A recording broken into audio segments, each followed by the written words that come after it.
Bana b'Imana dusange ukwemera muri Yezu Kristu, ndabaramukije kandi mu izina rya Yezu Kristu, itugire Kristu. Turabandanya n'intahe tugeze ku video ya gatandatu canke se audio ya gatandatu. Nariko nababwira rero ukuntu nibarutse maze kwibaruka babavyeyi banyakiriye bamaze kungirira byose neza, baciye banjana muhira kuko nababwiye n'umugabo yitwa ngo umugabo wanje canke se mubyaranje yaramperekeje, ariko kubera yari afise ubwoba ko mpava mvuza induru ko ntashobora kuvyara umwana, ubwo rero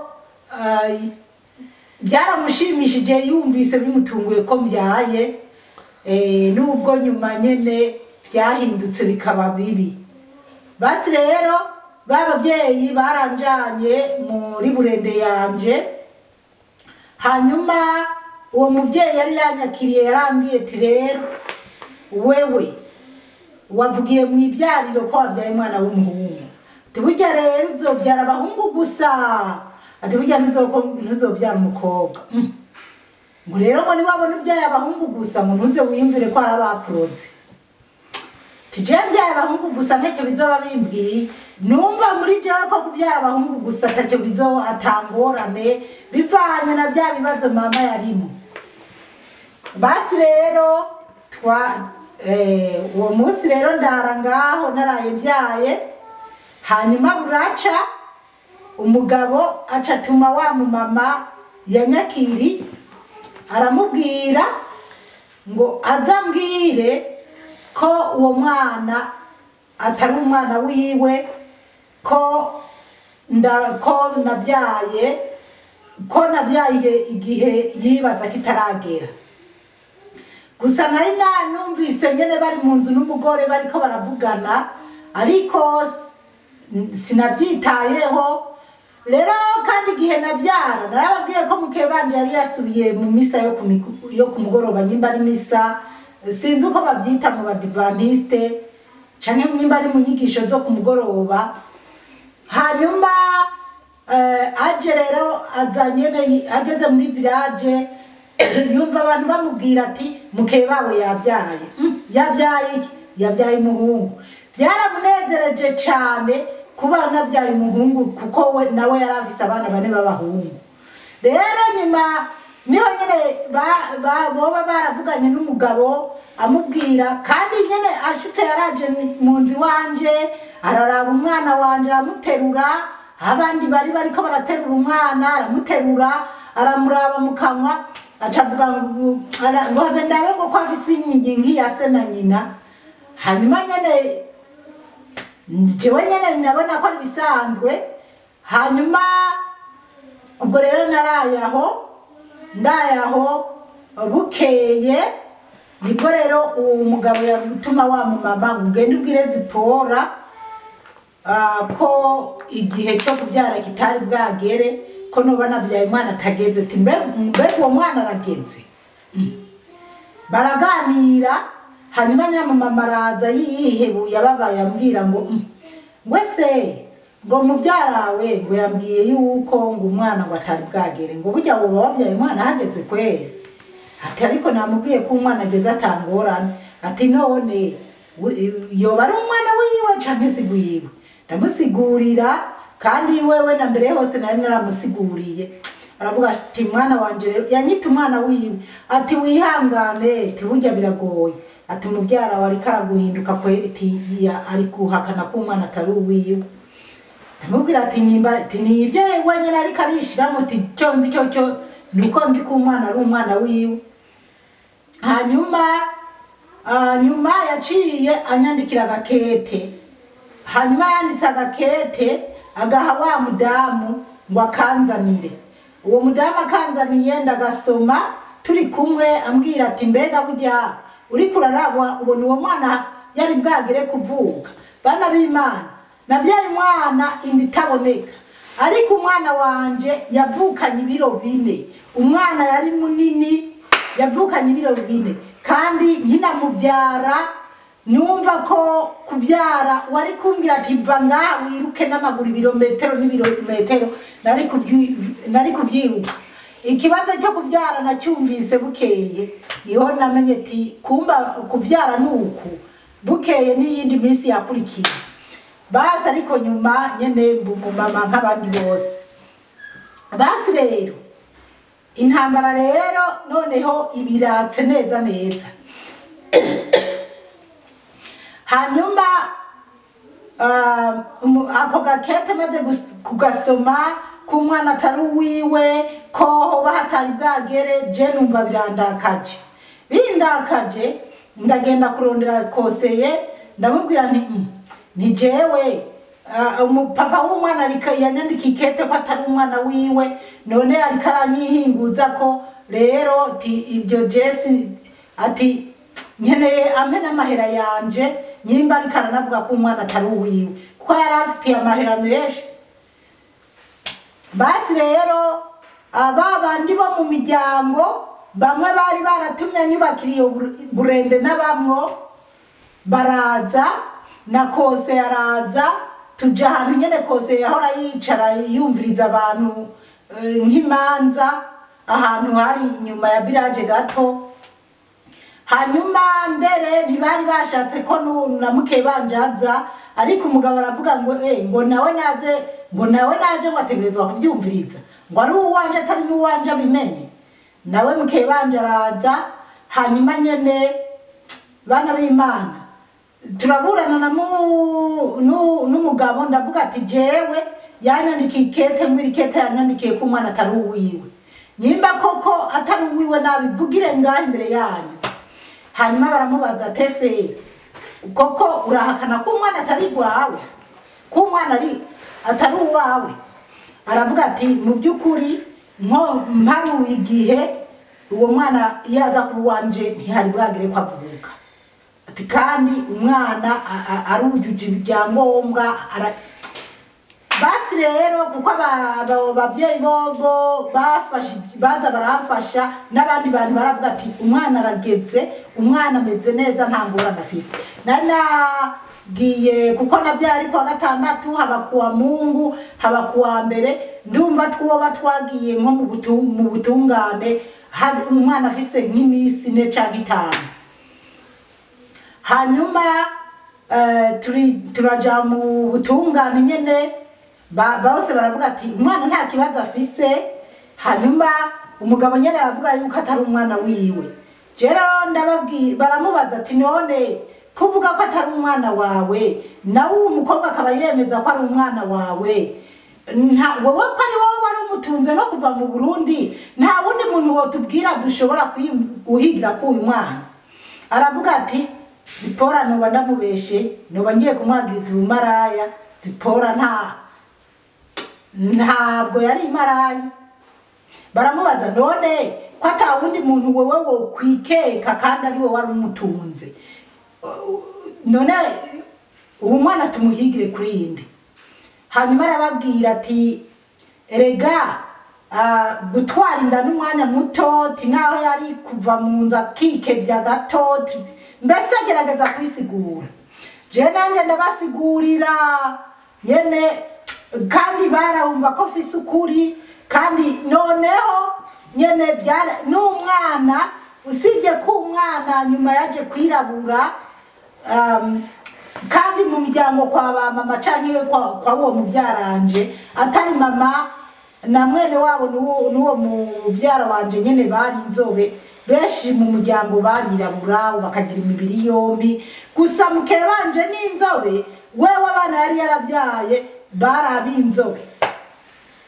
Basi rero je ndavuga ati nta kibazo kuba yasi umwana nta ngorane na cane ko nari narasomye ryakete data yari yarandungikiye ngo nibambona baze barimpe yavuga ati mwana wanje rero uzotahe naho uzoba waravyaye umwana cyangwa utaranavyara uzoze ivyanje bijya barundi bakanabisigaza urazotaha n'umwana wawe azoba umwana wanje. Basi rero naravuze ati okay yasi umwana imba umwana atari uwiwe nta ngorane je nta kibazo mugabo abana b'Imana ndababwire Imana yakuvugisha ibintu utawumva yuko ari wowe cyane wumva kumenga gusa je mubyaranje naramubwiye umwana nari ndamuteruye karakaye akataramara n'imisi ndavuga nti bana b'Imana nimba ari ikintu kibabaza cyane cyambabaje mu buzima bwanje nukubona uwo mugabo yari yihakanye umwana akanga umwana azi neza ko amaraso yiwe kandi abigira bibona avuga ati si umwana wanje icyo cyarambabaje burya abantu b'Imana abantu b'abagabo canke b'abasore nukuri bimukanka abana uranga umwana utazi icyo azovamwo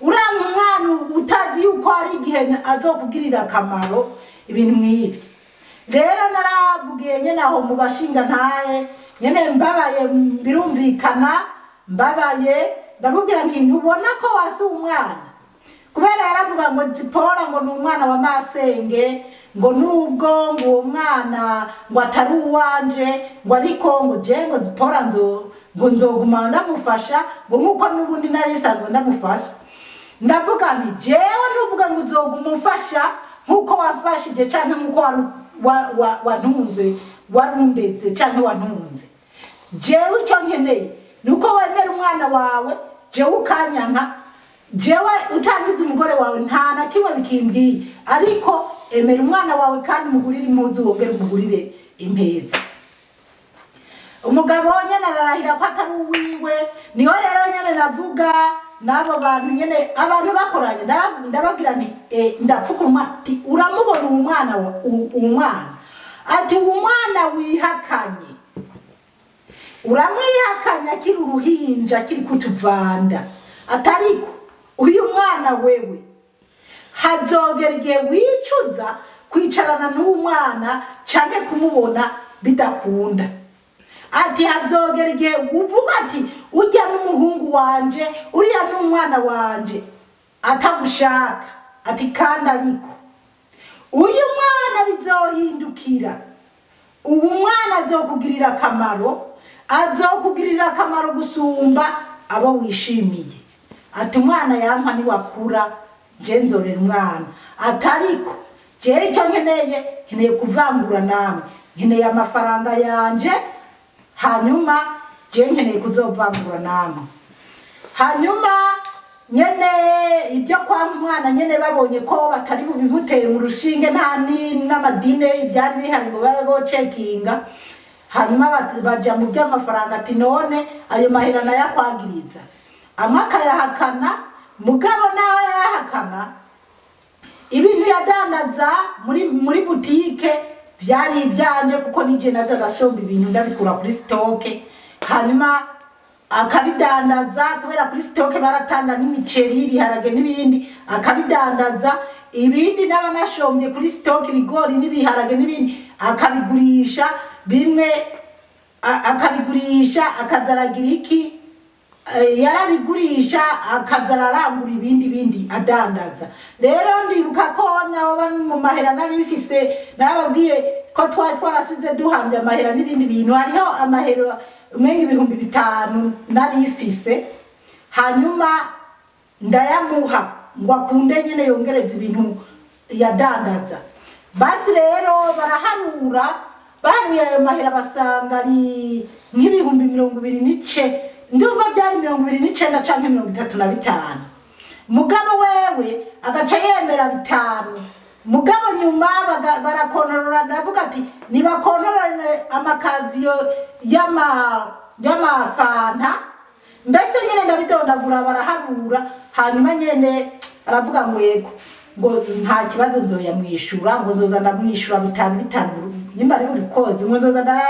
ndamwishura mbese yari yatanze n'igihe azoba heje kuyanyishura basi ubwo rubanza rero baravyumviriza hanyuma nyene jewe ndiyakira narababaye naratunuye hanyuma ndiyakira rero mukebanje we byaramushimishije akantuka ahaciye akabwira abantu ngo yo basha mukebanje n'ukuri turakundana pe twarasabanye imbabazi kuri we n'amahoro ndazi niya numva nibazokwiyakira kuko yego ndiko ndashima intara mukebanje rero agacaja mu bantu nyene akamvuga ko mu byaranje yanyase ko sigaye kugenda ndanuka ko ataduhuza ufise kuko ntibari bazi ko nkenyereye ku mahera 50,000 by'amashiringi kandi je ndi umuntu nzi kwitwara ukuntu utopfa kumenya ko mbayeho neza canke mbayeho nabi hanyuma abantu rero bakamwumviriza ariko aramvuga nabi hanyuma bakamubwira ati sha ati burya rero ati ujya mukobwa mwari mumutunze asa neza mukiri mu Burundi ati agishikana mu nkambi yarameze neza ati rero reka kumutwenga kuko urazi ko tahubwo ni mumugurire impuzu mumugirire neza kuko muribuka namwe ko ari we yabazamuye ngo jewe ngo sinogira uko muvyara we yagize ngo sinogira uko muvyara we yagize ngo nzomuha agakanga ngo nzomuha agakwemu ngo azoza arapfuka umwana basi rero abantu bakabimbwira kandi jewe nkifise ninda ntaranomokera hahandi mu bushuhe nari narajishe igishora kiza nyimba ntagijishe naravuyeyo ndacyandika ariko n'izina ry'umwana wanje nzobyara kandi niryo nyene narajyanditse ukuntu ndajyandika ko Irakiza Florene mugana aravuga ati ninavyara umukobwa nzomwita Irakiza Florence canke nyene Faustine na ayo mazina nari nayasize ko nyene ukuntu hariko umwana wanje namwise Irakiza Jacques Chrysostome Florene basi ubwo rero